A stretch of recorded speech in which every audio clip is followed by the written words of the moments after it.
London is home to about 9 million people. Today we will focus on just 4 of them. So my name is ESMA. I'm born and raised in North London. I'm MANEL and I've lived here for 5 years. Hi, my name is PRANJAL. I've grown up in this area, the Plumstead Common area. I'm ELENI and I moved to West London when I was 9, when I first came to England with my family from Greece. Born and raised mainly in Friar Barnet, and then only recently, in the past couple of years, I moved to Mill Hill. Went to primary, secondary, college, all in Friar Barnet. I live like a 10-minute walk away from here, and currently we are at Stonebridge Park. I've been here since 2011. I used to live down the high street, about 5-10 minute walk down there for 4 years before that, and then I came into the country in 2007. So yeah, pretty much my whole life.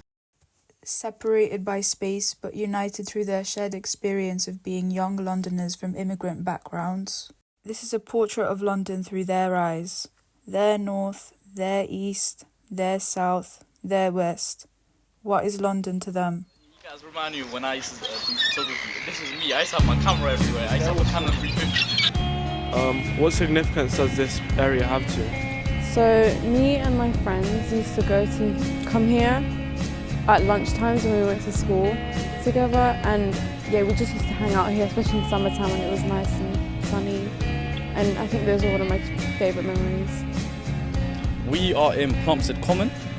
It's an area in the borough of Greenwich. We're in Princess Park. It's one of the more serene, civilised, just a little more of a quiet area. There's not much to do here. So right now we're at Gunsbury Park. This is where my brother does football. It's just really important to me because it's his dream to become a footballer, and so me and my family come here to support him, and it means a lot to me that it means a lot to him. Me and my friends came here a lot just to hang out in the summers, chill, and because it's not like an actual public park, it was so much more quiet. People really come here to enjoy the peace and quiet. Yeah, we have a massive big field here. Everyone grows up playing football around here. Lots of families live around here. I've grown up here nearly my whole life. I went to that primary school right there, literally about 20 seconds over there. This is one of my first communities I ever kind of integrated myself into. We are at St Vincent's charity shop in East London, Hackney, Boston. This place sells a lot of second-hand books and DVDs and records, so I always come here and check out the books and stuff, and I always find something that I like, and yeah, found pretty much a lot of my favourite books from here. What's your favourite and least favourite things about Wood Green? I like how there's a different variety of things to do here. There's food, there's shopping, there's entertainment. Least favourite is probably the crime. I spent about 2 years in this primary school, and it was my first point of contact with education in the UK, and also I made a shit ton of friends that I am still really close to, and it will be one of the most significant times of my life because it was when we first moved to England when I was 9, and this was my first constant safe place. Also, I just have some really, really cool memories from here. We're in Greenwich, we're on the campus of their uni, and it resonates with me because for people that live in the southeast area, this is sort of an area that we like to, I guess you could say, escape to, because it's quite serene, it's quite peaceful, and there's just a little more to do here. Really nice food spots as well, and the view is gorgeous. What's your favourite and least favourite things about living in London? Probably the range of food.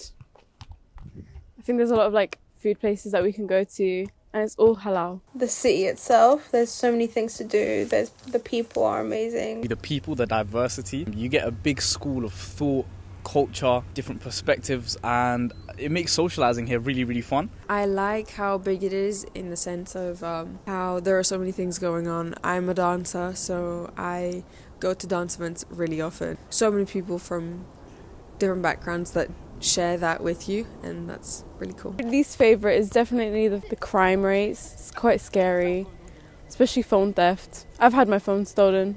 It's not fun. Gentrifiers. People that walk slow in the city, and also when the tube is really fucking crowded. Oh, and TFL prices. I don't like how busy it is, especially in central London, because I'm at university every day. In some areas, there's just not a lot to do. You'd have to branch out to different places in London. But yeah, I feel like if we just had a bit more entertainment and things to do, it might just be the perfect city. Why is this spot special to me? So we are currently in Woolwich Riverside. As you might know from earlier, I live in Plumstead, but our closest connected hub sort of area is Woolwich.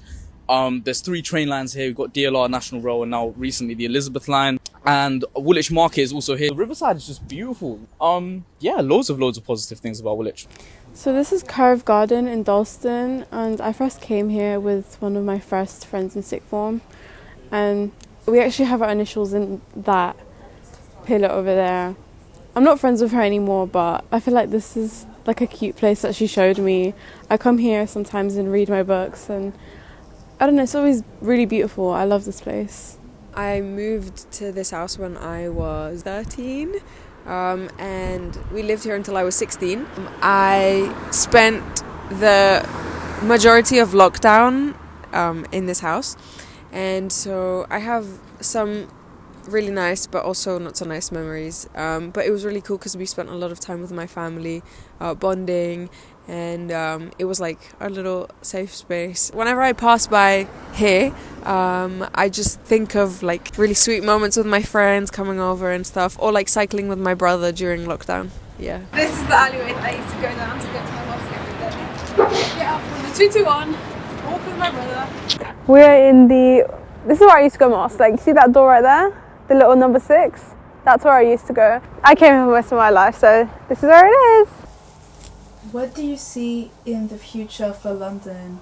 I see a lot more high rises for sure. When you build on infrastructure, transport, you just end up with a lot more high rises, a lot more nice housing. I see it becoming more modern and like more like built on, and just more people, more cultures. I think it's just going to be impossible to live here, especially my generation. I don't think we're ever going to be able to like afford homes. I don't think we're ever going to be able to afford like starting families in London. So we're just going to be stuck in this cycle of always being in working class, or some people even leaving London to make their families and build their families in another city or maybe in another country. Personally, I think I want to move out of London.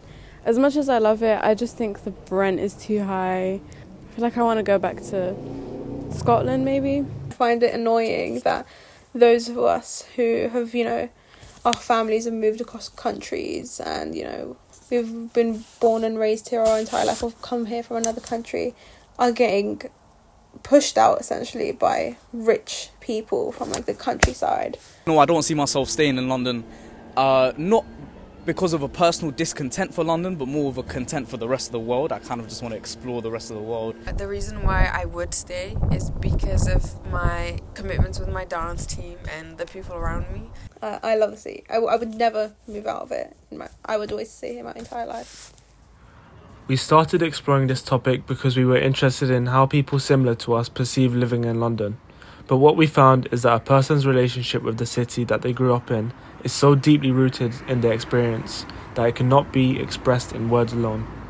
So in an attempt to communicate their experience of London, we turn to the language of cinema. No one's London is the same.